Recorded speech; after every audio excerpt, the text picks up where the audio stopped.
Pembinaan Ka'bah oleh malaikat, Al-Kisah, dihabarkan di dalam kitab-kitab bahwa malaikat yang ada di bumi pun amat banyak pula.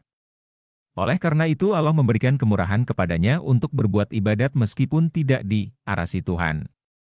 Tuhan Allah menyuruh malaikat-malaikat yang ada di bumi itu membuat pembinaan itu seperti yang ada terdapat di bawah arasi Tuhan itu. Maka diperbuatlah oleh malaikat-malaikat itu pembinaan yang seperti Baitul Ma'mur, sama rupanya, sama bentuknya dan sama pula ukuran besar kecilnya. Kejadian pembinaan Baitullah yang di bumi ini dengan pembinaan Baitul Ma'mur yang ada di langit dihabarkan jatuh pada waktu yang berbetulan. Dan tempat pembinaan itu diceritakan terletak di atas buih yang keras, awal pertama benda yang timbul di atas permukaan zat air pada waktu bumi diadakan Tuhan. Diriwayatkan orang dalam cerita-cerita agama, bahwa Ka'bah Baitullah yang terletak di muka bumi itu benar searahnya dengan Baitul Ma'mur yang ada di langit, sehingga jikalau dari Baitul Ma'mur itu dijatuhkan sebutir batu, niscaya batu itu akan sampailah di tengah-tengah Baitullah Al-Haram itu, demikianlah ukurannya. Demikianlah pula ciptaan Tuhan yang diperbuat dengan keridaannya, untuk memberikan kesempatan kepada malaikat yang ada di bumi beribadat menyembah Tuhan, mengharapkan ampun dan maghfirahnya. Maka sejak itu berduyun-duyunlah pula malaikat di bumi tasbih membesarkan, membersihkan dirinya, sembahyang sujud siang dan malam, meminta diampuni dosanya, mohon ditunjukkan jalan yang lurus. Supaya dapat mereka menjauhkan diri daripada segala perbuatan maksiat kejahatan, perbuatan kebinasaan dan perbuatan kerusakan yang dapat menimbulkan kemurkaan Tuhan. Maka dalam sejarah Ka'bah inilah pembinaan yang mula-mula, yang menurut riwayat, kemudian disusuli sampai 11 kali pembinaan hingga kepada bentuk yang ada terdapat di Mekah. Dan sebagaimana yang dapat dilihat disaksikan oleh kaum muslimin di tengah-tengah Masjidil Haram sekarang. Pembinaan oleh Nabi Adam, Qada dan Qadar menentukan, bahwa Adam dan Hawa diturunkan ke bumi karena mereka melanggar larangan Tuhan dalam sorga. Dengan demikian mereka mengembara di atas permukaan bumi dengan merasa berdosa dan penuh ketakutan.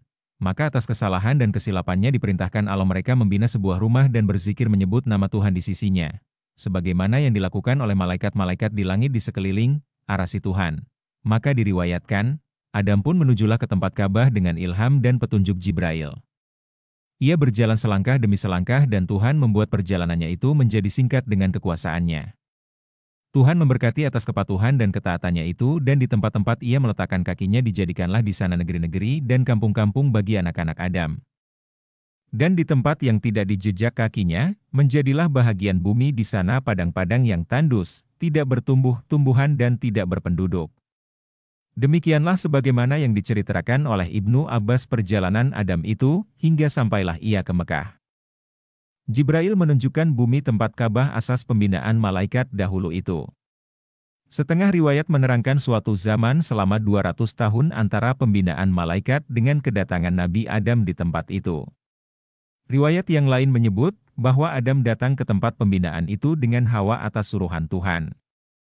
Hawa membantunya dalam membina Ka'bah itu, kemudian dihabarkan pula bahwa malaikat-malaikat pun membantu Adam dalam pembinaannya. Maka batu-batu yang besar-besar sebuah-sebuahnya karena berat dan besarnya tidak terangkat oleh 30 orang manusia, pun diangkutlah oleh malaikat-malaikat yang membantu Adam. Ada yang diambil dari Bukit Libnan, ada yang dari Bukit Tursina, kedua-duanya terletak di Syam.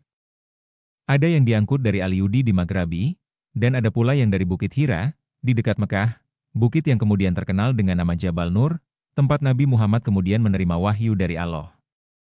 Maka dibinalah Ka'bah itu daripada batu-batu terambil dari bukit-bukit tersebut, di atas asas yang asli, hingga nyatalah pembinaan itu di atas muka bumi. Setengah riwayat menerangkan bahwa Nabi Adam melakukan penggalian setelah Jibril menunjukkan batas-batas daripada lingkaran Ka'bah itu dan Hawa membawa dan memunggah batu-batu di tempat tersebut. Penggalian dihentikan apabila terdengar tempat yang berair di bawah bumi. Lalu Nabi Adam berhentilah dan lalu membinanya, dan apabila pembinaan itu sudah selesai dan Ka'bah tampak nyata di atas permukaan bumi, maka Allah Subhanahu wa Ta'ala mewahyukan dan memerintahkan kepada Adam supaya ia tawaf berkeliling Ka'bah itu dengan firman-Nya, "Engkaulah hai Adam manusia mula pertama di atas bumi dan inilah pertama-tama rumah yang terdiri di atasnya tempat manusia tawaf berkelilingnya." Buku Sejarah Ka'bah dan Manasik Haji, Pengarang Haji Abu Bakar, Penerbit NV Bulan Bintang tahun 1963.